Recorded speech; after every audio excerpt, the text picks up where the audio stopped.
وہ آئے، مولانا سلیمان اشرف صاحب نے پہلے ہی خط لکھا تھا اعلیٰ حضرت کو کہ فلاں فلاں صاحب ہیں، آپ ان کو اجازت ملاقات عطا فرمائے۔ اعلیٰ حضرت رضی اللہ تعالیٰ عنہ نے ان سے بات کرنا شروع فرمائی۔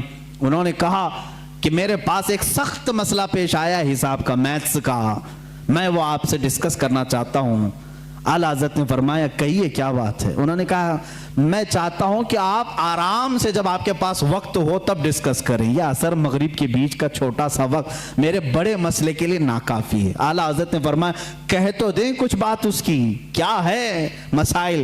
اعلیٰ حضرت نے جب دو بار فرمایا تو سر ضیاء الدین کہتے ہیں، یہ پروفیسر تھے علی گڑھ یونیورسٹی کے، میں نے وہ اپنی ایک قلم اور کاپی میں لکھ کر کے دکھانا شروع کیا کہ یہ مسئلہ ہے۔ وہ حساب کا، میتھس کا ایک مشکل اور ٹف فنڈا تھا۔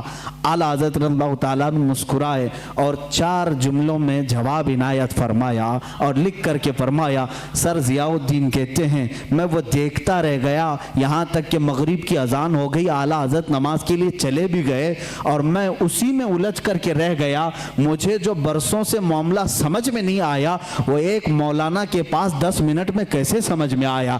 سر ضیاء الدین کہتے ہیں واپس علی گڑھ آ کر کے انہوں نے داڑھی شریف بھی رکھی اور سید سلیمان اشرف صاحب سے کہا مولانا اب تک میں مولویوں کو ہلکا سمجھتا تھا مگر مولانا احمد رضا خان سے ملنے کے بعد یقین ہو گیا کہ جو عاشق رسول ہوتا ہے اللہ اس کو دینی صدقے میں تمام علوم عطا فرما دیتا ہے۔ ایسا علم کا بحر بے کرا میں نے کسی کو نہیں دیکھا۔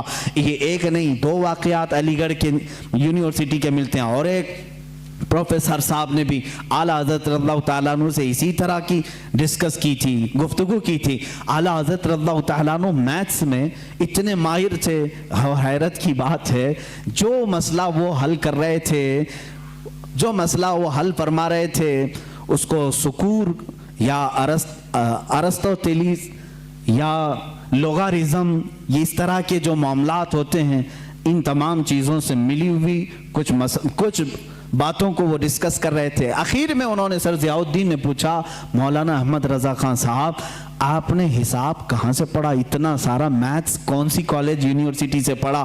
اعلیٰ حضرت نے فرمایا میں نے میرے والد سے پلس مائنس ملٹیپل ڈیوائڈ کے حساب سیکھے، اس کے بعد کچھ نہیں سیکھا۔